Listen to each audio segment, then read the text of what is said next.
जाने का इरादा था कि इटली जाएंगे और उधर कोई काम वगैरह अच्छा मिल जाएगा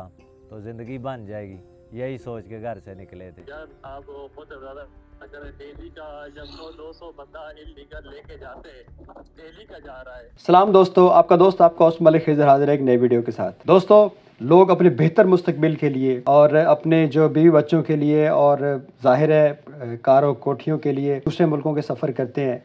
और ये सफ़र जो है वो कानूनी तौर पर भी होते हैं और गैर कानूनी तौर पर भी होते हैं। लेकिन एक गैर कानूनी सफ़र जिसे डंकी कहा जाता है, यहाँ से हज़ारों लोग अपने मुल्क यानी ख़ासतौर पर एशिया, इंडिया, पाकिस्तान वगैरह से छोड़कर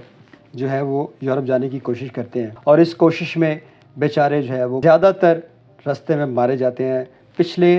तकरीबन ऐसी 2024 से लेकर 2025 तक हर 2-3 माह के बाद एक कोई ना कोई कश्ती डूबने की जो है खबरों मिलती है। बहरहाल ये 3 रूट हैं जिनके ऊपर इंसानों को स्मगल करके भेजा जाता है। एक तो बाई रोड है ईरान से तुर्की और फिर यूरोप, और दूसरा बाई एयर सऊदीया से फिर मिस्र, और फिर मिस्र से होते हुए लीबिया और बाद में यूरोप पहुंच जाते हैं, और तीसरा पानियों का रूट है जो जिसे लोग यूरोप तक का सफ़र करके जाते हैं। बहरहाल इन तमाम रास्तों को जो वहाँ के एजेंट्स हैं उसे गेम कहते हैं कि ये गेम करनी है हमने यूरोप जाने के लिए, हमने हवाई गेम करनी है या समंदर के रास्ते गेम करनी है या खुश्की के जरिए गेम करनी है। इटली से जाने के लिए तकरीबन 18 लाख का खर्चा आता है, तुर्की से यूरोप दाखिल होने के लिए तकरीबन 9,000 यूरो का खर्चा आता है, और बाई रोड 35 लाख रुपया खर्चा आता है जाने के लिए, और जबकि इसके अलावा पानी के जरिए तकरीबन जाने का यूरोप जो है वो 40 से 50 लाख खर्चा आता है। बहरहाल ये रूट इस्तेमाल किया जाता है। वहाँ की हुकूमतों ने इस पर पाबंदी भी लगाई है और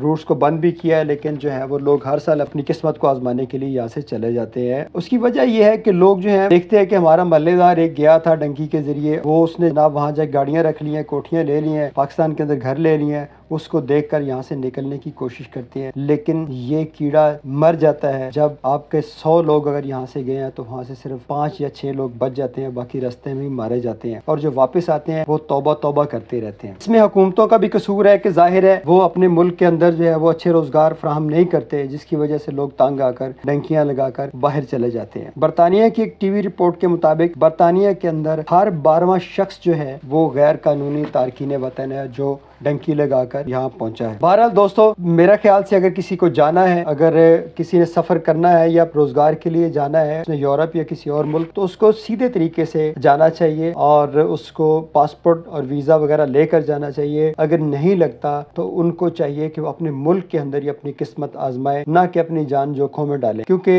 अल्लाह ताला ने रिज़्क का वादा किया है और रिज़्क उनको मिल के रहना है। अगर घर में रहकर दाल से खाना खा लिया जाए, दाल से रोटी खा ली जाए, तो अपने माँ बाप के पास और बहन भाइयों के साथ रहना बहुत बेहतर है, रादर देन कि आप एक डंकी का रास्ता इख्तियार करते हुए अपनी जान को जोखों में डालें, और इस वजह से रिज़्क कमाने की खातिर आप जवान बच्चे जो हैं वो रास्ते में मारे जाएं, और कई तो गुलाम बना लिए जाते हैं वहाँ पर, कई उन्हें महीने वहाँ पे गुलाम बन के रहना पड़ता है। और आपको ये भी मज़े की बात बताता हूँ कि इनकी जो एजेस हैं, उम्रें हैं, वो 12 साल से लेकर 50-60 साल तक होती हैं जो डंकियाँ लगा के जाते हैं, और इनमें हर उम्र की ख़वातीन और मर्द शामिल होते हैं। आज इतना ही, इंशाल्लाह नेक्स्ट टाइम किसी और वीडियो के साथ दोबारा हाजिर होंगे। अल्लाह हाफिज़।